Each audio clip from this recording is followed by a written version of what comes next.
अस्सलाम वालेकुम। मेरा नाम डॉक्टर अबूबकर खालिद है। मैं इस वक्त निश्तर हॉस्पिटल मुल्तान में बतौर पोस्ट ग्रेजुएट रेजिडेंट वर्क कर रहा हूँ और मेरी जो स्पेशलिटी है वो है FCPS मेडिसिन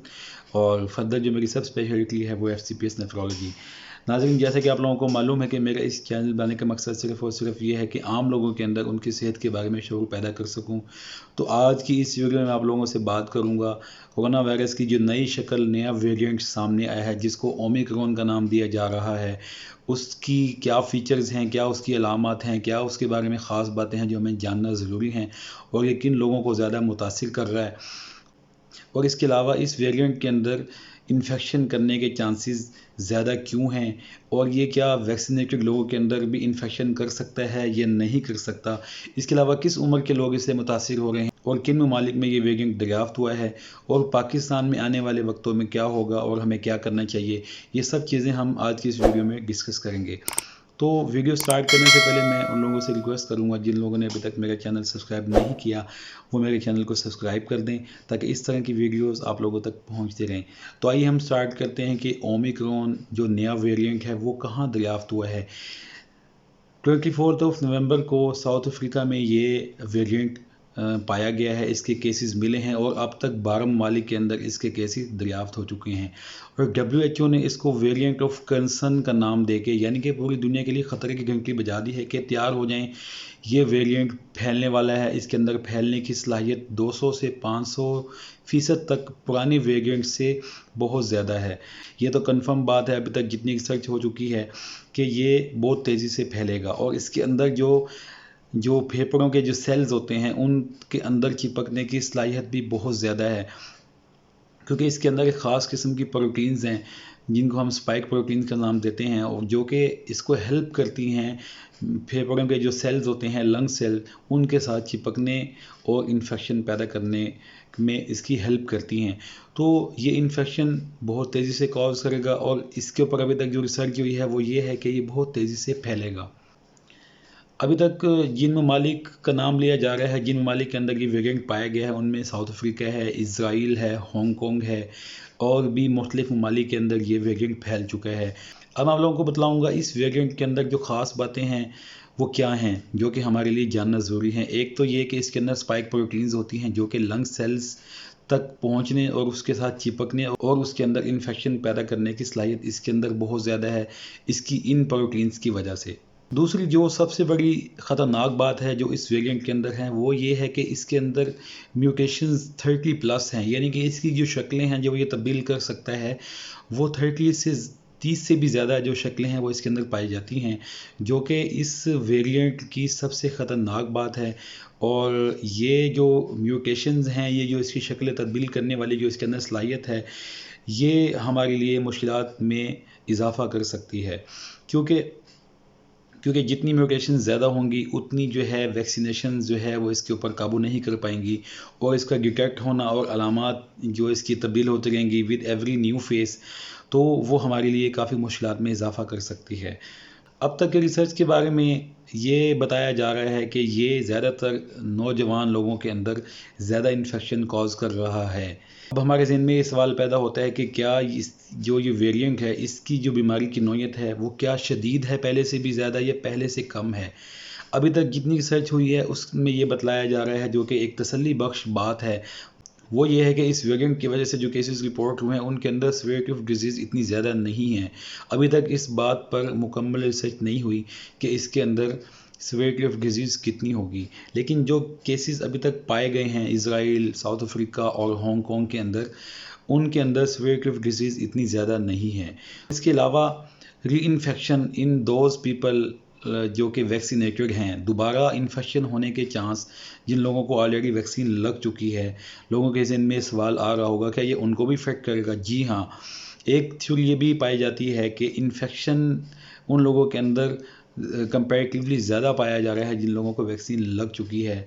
लेकिन इस बात को लेके ये नहीं सोचना चाहिए कि हमने वैक्सीन नहीं लगवानी क्योंकि वैक्सीन शुदा लोगों के अंदर इन्फेक्शन हो तो सकता है और वो कैरियर भी हो सकते हैं, लेकिन उनके अंदर जो बीमारी की नौयत है वो शिद्दत इख्तियार नहीं करेगी क्योंकि ये एक फैक्ट है और इसके ऊपर रिसर्चेस हो चुकी हैं कि जिन लोगों को वैक्सीन लगी है उन लोगों के अंदर कोरोना वायरस की जितने भी स्ट्रेन से अब तक जो कि पहले गुजर चुके हैं, उन्होंने बीमारी की शिद्दत को नहीं बढ़ाया। हाँ, उन लोगों के अंदर इन्फेक्शन होने के चांसेस ज़्यादा हैं या नहीं हैं, ये एक अलग टॉपिक है। लेकिन सीवियरिटी ऑफ डिजीज़ का मतलब ये है कि बीमारी की शिद्दत इस हद तक बढ़ जाए कि वो मौत के मुंह तक ले जाए या मौत भी उसके अंदर वाक़ई हो जाए, तो ये एक ख़तरनाक बात है। लिहाजा वैक्सीन को लेके इस बात को नहीं सोचना कि भाई हमने वैक्सीन लगवा ली तो हमारे अंदर री इन्फेक्शन के चांसेस ज़्यादा हो जाएंगे। हो सकते हैं री इन्फेक्शन के chances, but severity of disease, बीमारी की शिद्दत आपके अंदर नहीं होगी, ये रिसर्च से साबित हो चुका है। बहुत से लोग ये भी सवाल कर रहे हैं कि ये जो नया वेरिएंट सामने आया है, इसमें जो बीमारी होती है इसकी अलामत क्या क्या होती हैं। देखें, इसकी अलामत वही हैं जो कि पिछले कोरोना वायरस की जो शक्लें थी, वेरिएंट थे, उनके अंदर जो अलामत पाई जाती थी वही इसकी अलामत है। हाँ, loss of taste and loss of smell, यानी कि सूंघने की और चखने की हिस्स जो डेल्टा वेरिएंट या उसके पिछले जो वेरिएंट थे उसके अंदर बहुत ज़्यादा पाई जा रही थी, इस वेरिएंट के अंदर वो नहीं मिल रही। लेकिन बुखार, जिस्म के अंदर दर्दों का होना और ज़ुकाम और छींकों का आना, और इसके अलावा जो है बलगम और खांसी का पैदा हो जाना, और सांस में दुश्वारी, सांस में तंगी का पैदा होना, ये सारी इसकी वही अलामत हैं जो कि पिछली शक्लों के अंदर भी मौजूद थी। इसके अलावा ये सवाल किया जा रहा है कि क्या ये पीसीआर पर डिटेक्ट हो जाएगा? जी हाँ, ये पीसीआर पर डिटेक्ट हो जाएगा। लास्ट में हम इस चीज़ पे बात कर लेते हैं कि हमें इससे बचाव के लिए क्या करना होगा। देखें, इससे बचाव के लिए हमें वही एसओपीज़ इख्तियार करने होंगे जो कि हम कोरोना वायरस के स्टार्ट से, जो इसकी पहली शक्ल थी और अब तक जो 4 शक्लें गुजर चुकी हैं और ये 5वीं शक्ल अब आ चुकी है, इन सब के लिए वही सेम एसओपीज़ हैं जो कि हम इख्तियार कर चुके हैं और उन पर रिसर्चेस हो चुकी हैं, वो ऑथेंटिकेटेड हैं। उनमें कोई शक नहीं है कि मास्क का पहनना और समाजी फासला बरकरार रखना 6 फुट का, और इसके अलावा हैंड शेक, गैदरिंग को अवॉइड करना, उन्हीं सेम एसओपीज़ को अपनाकर हम इसी वेरिएंट से भी बच सकते हैं। तो अभी तक जो है, जो लेटेस्ट जो सारे फीचर्स से मैंने आप लोगों को बतला दिया। हाँ, एक बात मैं आप लोगों को बतलाऊंगा कि अगर कुछ लोग ये सोच रहे हैं कि वैक्सीनेटेड लोगों के अंदर ये इन्फेक्शन ज़्यादा हो रहा है तो हम अपनी वैक्सीन ना लगवाएं, तो ये उनकी गलत फहमी और बेवकूफ़ी ही कही जा सकती है, क्योंकि वैक्सीनेशन जो है वो री इन्फेक्शन को तो नहीं रोक सकती, लेकिन सीवियरिटी ऑफ डिजीज़, बीमारी की जो शिद्दत है उसको तो लाजमी रोकती है। ये एक तहकीक शुदा जो है वो बात है और प्रूवन जो है फैक्ट है कि सीवियरिटी ऑफ डिजीज़ को जो है वैक्सीनेशन बचाती है। क्योंकि अभी तक जो बीमारी की, जो कोरोना वायरस की जो बीमारी जो पूरी दुनिया में फैली हुई थी और उस पर जो कंट्रोल आया है अभी तक, पिछले दिनों में, पिछले चंद माह के अंदर फ़्लाइट्स आना शुरू हो गई, ट्रैवलिंग शुरू हो गई और गैदरिंग स्टार्ट हो गई, स्पोर्ट्स इवेंट स्टार्ट हो गए। उसकी वजह क्या थी कि पूरी दुनिया ने 70 to 80% जो पॉपुलेशन है उसको जो है वैक्सीनेट कर लिया है। इसकी वजह से जो है बीमारी की शिद्दत और जो नौयत थी और उसकी जो फैलने की जो शरह थी और अमवात की शरह वो बहुत कम हो गई थी। इसी वजह से ये सारी रिस्ट्रिक्शंस, लिमिटेशंस और पाबंदियाँ हटा दी गई थी। तो इस बात को लेकर गलत फहमी में नहीं आना कि इन्फेक्शन के चांस वैक्सीनेटेड पीपल्स के अंदर ज़्यादा है। बाकी जो है ज़िंदगी मौत का अल्लाह मालिक है। हमें जो है, हमें क्या करना है, हमने जो है एसओपीज़ को इख्तियार करना है जो हमारे बस में है, और अल्लाह पाक से दुआ करनी है कि अल्लाह पाक आने वाले वक्तों में हमें और हमारे अजीज़ व अक़ारब को और हमारे पूरे जो है मुल्क को, बल्कि पूरी इंसानियत को जो है इस अज़ाब से निजात दिला और हमारी से हिफाजत फरमा। यूरोपियन कंट्रीज़ हैं, उन लोगों ने जो बूस्टर डोज लगनी थी, यानी कि जो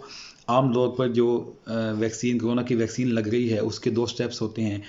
एक इंजेक्शन पहले लगता है, उसके महीने के बाद जो भी हर वैक्सीन के हिसाब से एक गैप होता है, उसके बाद दूसरा इंजेक्शन लग जाता है। और उसके बाद जो WHO ने रिकमेंड किया था कि वो 6 मंथ के बाद बूस्टर डोज जो है वो लगेगी। WHO ने जो रिकमेंड किया था वो ये था कि 6 मंथ के बाद बूस्टर डोज लगाई जाएगी ताकि इम्यूनिटी जो है वो कम ना हो, क्योंकि 6 मंथ के अंदर जो इम्यूनिटी है वो कम हो जानी थी। अब पूरी दुनिया इस बात पर जो है एग्री कर रही है कि बूस्टर डोज को 5th वेरिएंट जो कि ओमिक्रॉन वेरिएंट है, इससे बचने के लिए हमें जो है वो 3 महीने पहले, यानी कि सेकेंड डोज के 3 महीने बाद बूस्टर डोज लगाई जाएगी। अभी तक के जो रिसर्चेस से और केसेस के जो आउटकम्स हैं उनसे जो साबित हुआ है, उनके अंदर जो है Pfizer is the best vaccine. अगर आपको मिल रही है तो वो लगवा लें, नहीं तो जो भी आपको मैसर है, अवेलेबल है, उसको लगाने से गुरेज ना करें। गलत कंसेप्ट के ऊपर ना ही कान धरें, ना ही उन पर यकीन करें, ना ही उनको लोगों के साथ शेयर करें। मैं उम्मीद करता हूँ कि आपको मेरी वीडियो बहुत पसंद आई होगी और आपके लिए काफ़ी फ़ायदेमंद साबित हुई होगी, और आप इस वीडियो को लाजमी उन लोगों तक शेयर करेंगे जिन लोगों को अभी तक इन बातों का नहीं पता। और एट द एंड मैं यही कहूँगा कि हम बीइंग अ मुस्लिम, हम लोग मुसलमान हैं, तो हमें अल्लाह पाक से जो है वो पनाह भी मांगनी है और अल्लाह पाक से तौबा इस्तिग़फ़ार भी करनी है। और इन सब मुश्किलात में हमारा ध्यान तो अल्लाह की तरफ ही होना चाहिए, क्योंकि जिसकी तरफ से ये बीमारी आई है वही इसको रोक सकता है। वीडियो को शेयर कीजिएगा, चैनल को सब्सक्राइब करना मत भूलिएगा और अपना फीडबैक कमेंट सेक्शन में लाजमी दीजिएगा। अस्सलाम वालेकुम।